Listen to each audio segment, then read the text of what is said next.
12 જૂને વિશ્વ બાળ મજૂરી વિરોધી દિવસને આપણે ઉજવીએ છીએ. રાજકોટ જિલ્લામાં બાળ મજૂરીને લઈને ઘણા બધા પ્રયત્નો વહીવટી તંત્ર દ્વારા કરવામાં આવતા હોય છે. છેલ્લા 1 વર્ષમાં બાળ મજૂરી નાબૂદી હેઠળ 50 જેટલા બાળ અને તરુણ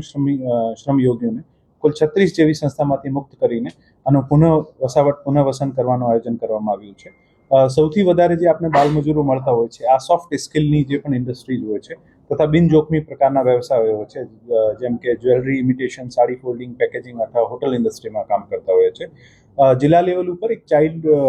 લેબર ટાસ્ક ફોર્સની રચના કરવામાં આવી છે. જ્યારે પણ એવી રજૂઆત મળતી હોય છે આ ટાસ્ક ફોર્સ દ્વારા સ્થળની મુલાકાત કરવામાં આવે છે અને જિલ્લા લેવલ ઉપર આ ટાસ્ક ફોર્સ જે છે આની સમીક્ષા કામગીરીની કરતા હોઈએ છીએ. છેલ્લા 3 વર્ષમાં રાજકોટ જિલ્લામાં લગભગ 65 જેવા કોર્ટ કેસ અને 22 જેવી FIR નોંધવામાં આવી છે અને આ તમામ બાળ શ્રમિકોને આપણા એજ્યુકેશન ડિપાર્ટમેન્ટ મારફત અને ફરીથી સ્કૂલમાં એડમિશન અપાવવાની કામગીરી પણ કરવામાં આવતી હોય છે. અહીંયાથી જે પણ બાળ મજૂરો પકડાય છે અને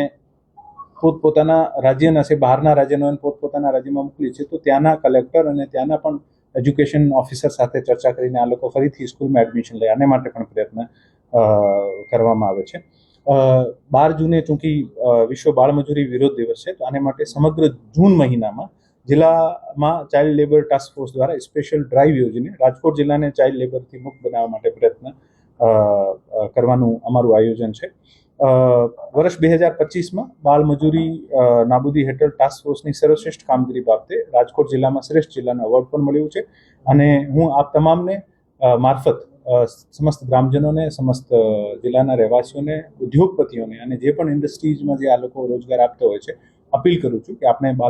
બાળ મજૂરી જે છે આને અટકાવીએ અને એવી જે પણ સંસ્થાઓ એવું કોઈ કરતી હોય તો આની એક હેલ્પલાઇન છે 1098, આમાં સંપર્ક કરીને આની જાણ કરે, જેથી ટાસ્ક ફોર્સ જે છે આ તમામ સંસ્થા ઉપર રેડ કરી શકે અને રેડ કરીને બાળ મજૂરોને આનામાંથી મુક્ત કરાવી શકે.